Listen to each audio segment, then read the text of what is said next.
Hi everyone, we're doing some crime and punishment revision. We're going to focus on some quotes that will be useful for you and lots of different answers.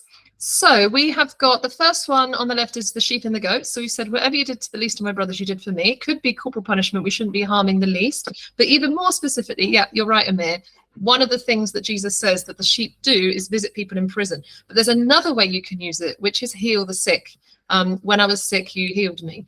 That I think is really important as well, because many of the people who are in prison at the moment in the United Kingdom are there because perhaps they've got a drug addiction or they're suffering some kind of mental illness and they've done a crime, but perhaps we should be treating what's the cause of it, so part of reform. So I think that's a really good one you can use for the sick, prison, and like Abla said, whatever you did for the least of these people. But more specifically, yeah, prisoners and then sick you could talk about as well. Do people commit a crime because of some sort of, addiction is an illness, you could argue, isn't it? It's a disease. So if someone's addicted and they're committing crimes, or they're committing crimes by buying and selling drugs or stealing to get money for drugs, could that be that? So you could link it to that. Brilliant. The second one, do you remember who that guy is?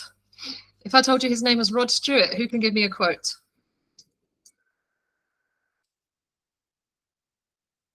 We can come back to him. What's his name? He's called Rod Stewart. Rod Stewart. He does, I don't wanna talk about it, how you broke my heart. He's called Rod. Let me stay just a little bit longer. Do you know that song? Rod Stewart. What does the Bible say about Rod? No, Shadman. His name is Rod. Rod. R-O-D. Rod. Rod. Rod. His name's Rod Stewart. Yes, good singing. His name's Rod Stewart. Okay, I'll sing his song with the words of the quote I'm thinking of. Spare the rod and spoil the child. Yes, in the Bible it says spare the rod, spoil the child. Fantastic. So that is a verse that could be used in favor of corporal punishment. Remember, for thematic, you could just revise all Christian views. As long as you've got 2 different views for every single one, you can. You can do that to sort of narrow down your revision if you want. Okay, I think there's so many fantastic quotes and ideas we can use from Islam that I still think is super worthwhile to do it, but you can. So there are obviously quotes we can use about, corporal punishment within Islam and Sharia law and cutting off the hand and flogging and everything. But this one's in Christianity. It's in the Bible. If the question says main religious tradition of Great Britain and corporal punishment, this is what you want to use. So that is spare the rod, spoil the child. Perfect. Yeah, you're going to be, if you don't hit your children, you're going to end up with a spoiled child. Basically, it's saying the importance of discipline. Now, obviously, not everyone's going to agree. That was even in the Old Testament. So that was written many, many, many years even before Jesus. So it's not necessarily interpreted the same way. So it's only really like fundamentalist Christians who will use corporal punishment on their children. More liberal or moderate Christians they would say, look, it's just saying it's important to discipline. It doesn't mean you have to actually beat them, but obviously it's a piece of evidence that could be used. Then we have got the age-old eye for eye, which we can have in both the Gospels are a part of the Bible. This makes me wonder if Mary ever hit Jesus. Oh, that is a good question, Michaela. I don't think she did, because he never sinned, did he? He never did anything wrong. So I guess he never did. So what was he like as a 2-year-old? Like, how did she stop him like running across the road in front of a donkey? Yeah, anyway, let's stick to what we're doing, guys. So we've got an eye for an eye, tooth for tooth. Eye for eye, tooth for tooth is also in the Quran and in the Torah. So it's a very important verse that you can use for retribution, the death penalty, for all different types of crimes, all that sort of stuff. So who knows what the magnet one is? Does anyone know what the magnet one is? Although on that point, Michaela, just while we're thinking about this, Jesus did run away to the synagogue and made Mary quite cross when she lost him in Jerusalem one day. Really busy and packed with people when she lost him, and he was in the synagogue. So I guess she was probably a bit mad with him then. I don't know. I would have told my child off if they disappeared. But he said, oh, you should have known I was in my father's house. So that could be used for the incarnation. But that's the other paper. Don't worry about that. Okay. So what's the magnet? What do magnets do? They repel and attract. So what could that be? In the Quran, it says, repel evil, or repel that which is evil with that which is better.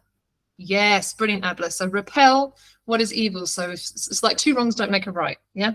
So I think that's a really good one for crime and punishment and peace and conflict. These quotes, many of them are really good for peace and conflict. Okay.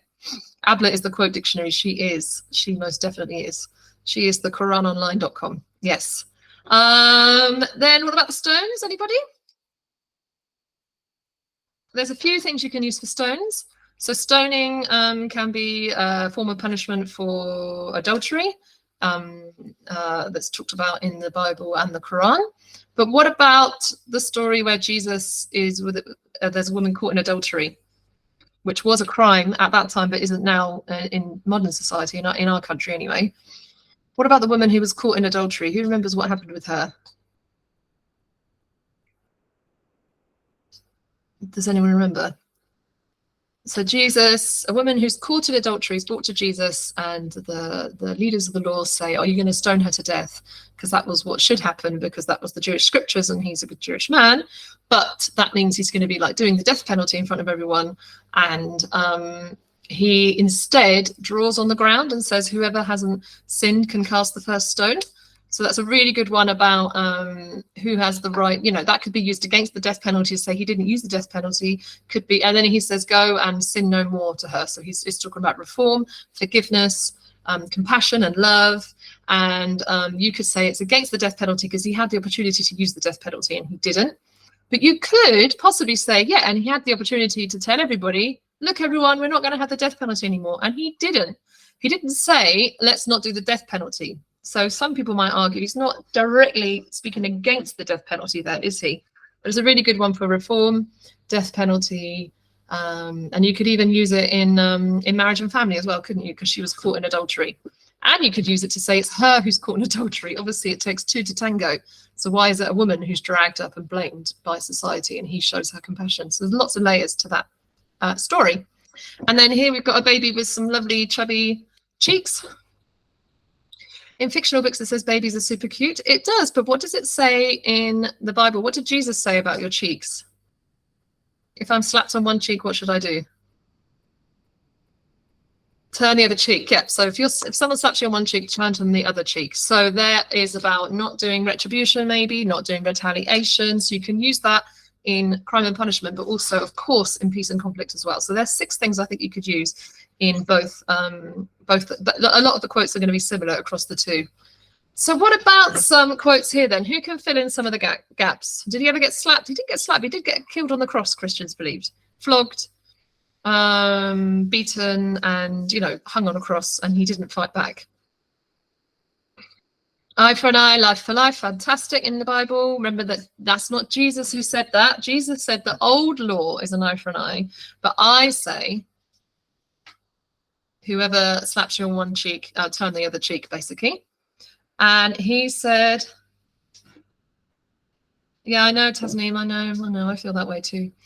Jesus said to Peter what?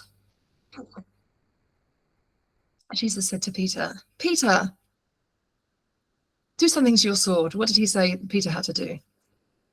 Put down your sword. Brilliant. Those who live by the sword die by the sword. I think that's a brilliant one for peace and conflict, because even in one of our questions earlier was about self-defense. So even when Jesus knows, because he's omniscient, because he's God, he knows that he's going to be killed.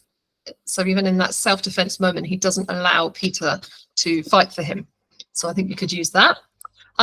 Forgive not 7 times, but 70 times 7. Brilliant. So that's about the importance of forgiveness. Repel that which is evil with that which is good. We've had that one earlier, didn't we? Someone who curbs their anger and forgives their fellow men. What would that one be then? I think it might be believers who curb their anger. The answer. That's just those. Those who curb their anger and forgive their fellow men are seen as going to paradise in Islam. So that's a good one about forgiveness. Who said only light can drive out the darkness? Because remember, you don't just have to use religious quotes from holy books. You can use sort of key people as well. Do you know who said only light can drive out the darkness, about the importance of being? So he's not quite contemporary, but from the 1960s America civil rights movement. Only light can drive out the darkness. So he was saying, no matter how bad people are to you, don't fight back. We've got to keep showing love, keep showing compassion, and eventually we will win. And that was Martin Luther King. Said only light can drive out the darkness. This person I find really inspiring because, you know, she was literally shot in the head.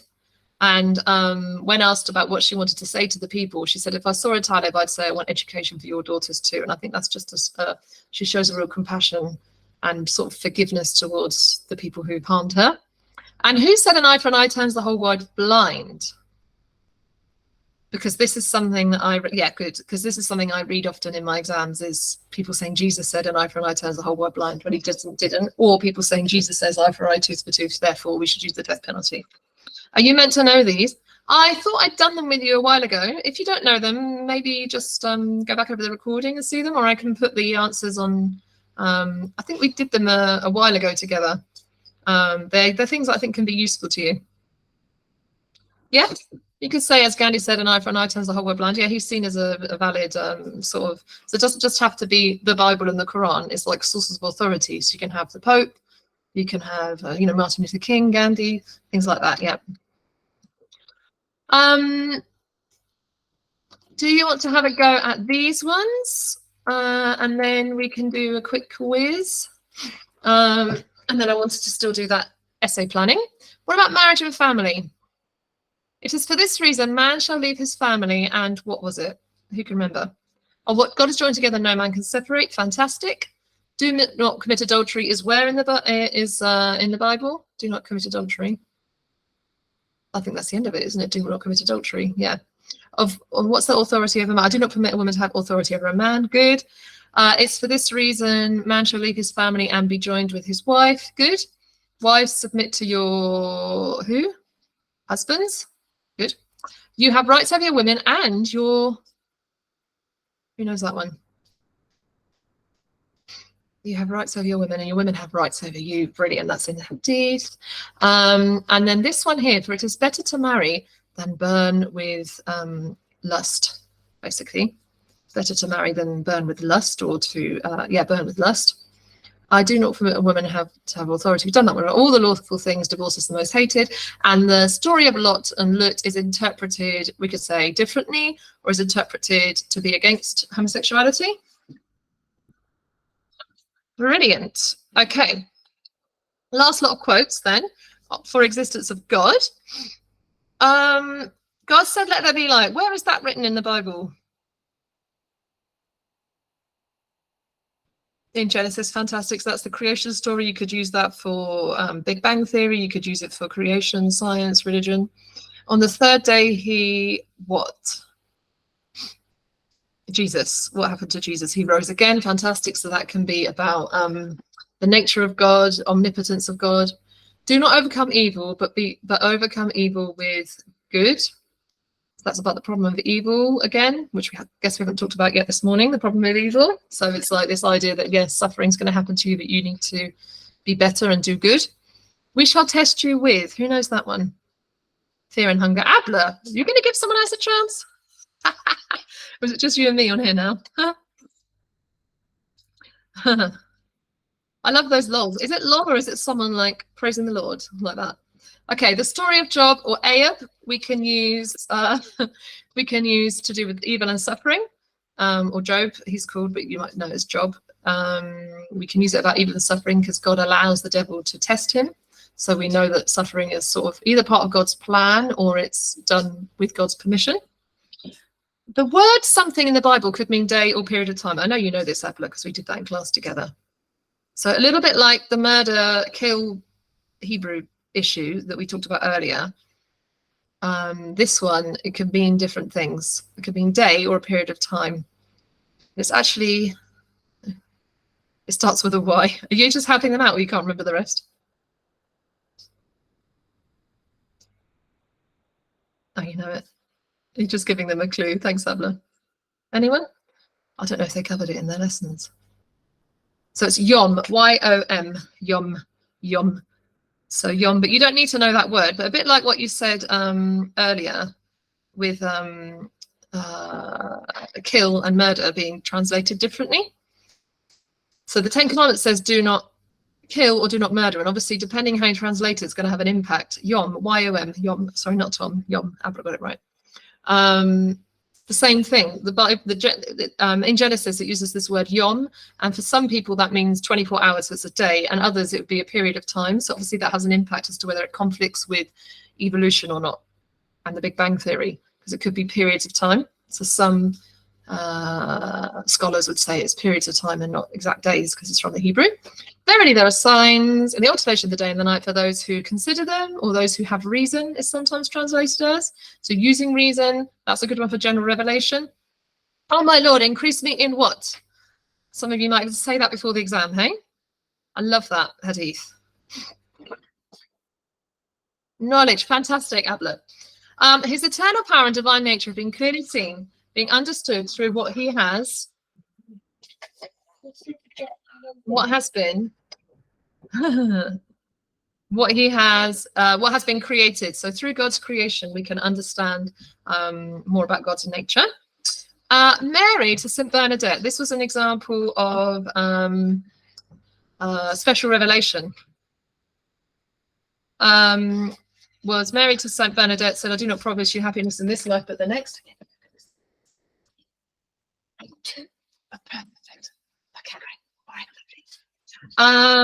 So I think you can use that for special revelation. It's from Mary to St. Bernadette, isn't it? You've all revised that for your first paper. So let me just answer Shadman's question. People who believe in creation literally, you could say fundamentalists or creationists or both. Yeah. Obviously, if you're talking about, I don't know, gay marriage, women's rights, you might not say creationist. You're going to say fundamentalist. But if you say creationist in that sense, yeah, definitely. And then you've obviously got young Earth creationists who believe it was literally 6,000 years ago. But you don't need to know that, but you can if you want to. Okay, now I promised you a Kahoot, didn't I? I just really quickly wanted to say that forgiveness, sometimes people sort of seem to write in their exam. What I was seeing quite a lot when I was marking like lots of different exams in class and everything is people seeing forgiveness as like an alternative to punishment. So when they're writing essays, it's like, oh yeah, you should always forgive because then you don't need to punish, or forgiveness is better than punishment, or forgiveness is better than this. Actually, forgiveness is sort of can be slightly different in that people can forgive and there's still a punishment, you know. So something terrible happens and that person is punished and then the other person is able to forgive. So it's not an either or. So I want you to be careful with that if it comes up, especially if it might be a 12 marker. If it's something like you should always forgive, or, you know, criminals should be forgiven, I wouldn't say that it's an alternative to punishment necessarily, because it might be that someone is punished and forgiven. Does that make sense? So, for example, here I've got, you know, here's just different examples of the aims of punishment. But I was thinking, you know, for example, this story here of a mum whose son was killed. She said after his sentences she could forgive. So don't basically put them against each other as you either punish or forgive. Punishment can happen and then forgiveness, or forgiveness can be part of that. Forgiveness is just the person letting go in their heart of the blame and maybe the hatred and everything. So you can forgive and punish. Some people might forgive and then not have the punishment. So I like to use the example of, have I got one on here? Yeah, we never know how people can forgive something as bad as that. Sometimes I might ask, like, murderers should never be forgiven, or religious people should always forgive. I have got a video on that as well that you can watch, where I've done an essay plan for that, where I basically say, well, you could argue that only God is omnibenevolent, so only God can truly forgive. And even though we'd like to, as humans, we're limited. So to say that we should always forgive everything is going to be very hard. And only God is the one who's able to forgive everything as being omnibenevolent and merciful. Yeah. Yeah, exactly. Ar-Rahim, all merciful. But that Christians and Muslims are going to like aim to try and forgive when they can. Don't forget also, forgiveness is like, people say that it frees you as the victim. You don't have to carry this pain. You can kind of let go. So it's like you can let go, but it can be after you know. So some people might say that for retribution, for example, after they've paid for what they've done, then we're able to forgive, you know.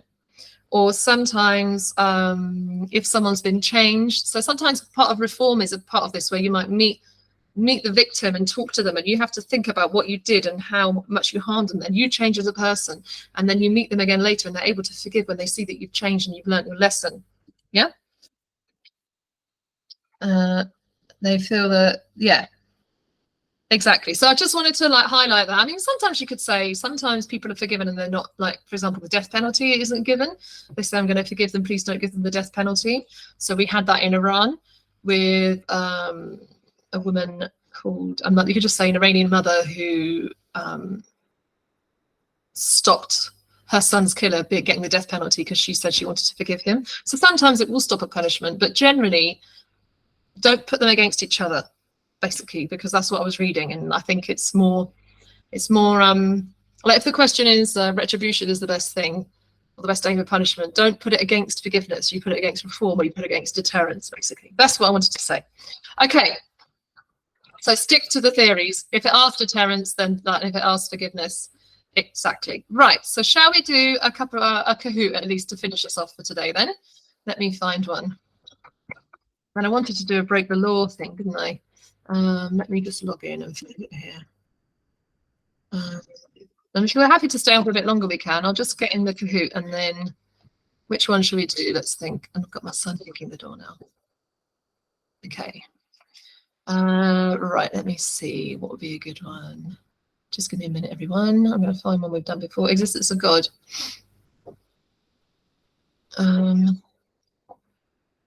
I've got Christianity, Muslim, ethical theories, Institute. No, existence of God, Kahoot. Yeah, should we do existence of God? And then I've got marriage and family one. I've got crime and punishment one. I wish I had a peace and conflict one. Okay, should we do existence of God then? Great. It's probably one we've done before on these Saturdays, but here we go. Let's just do it. Can we find it here? It says, I make some of them and I take some of them, and there's ones I've used in the past. I make most of them actually, like based on what I'm going to do in the session. But I was going to make you one specifically for this week, but I just had a bit of a crazy week. So sorry. Okay. You can all get in here now. Is it sharing it with you? Yeah. And then I can stick this in the chat anyway. Where have we gone?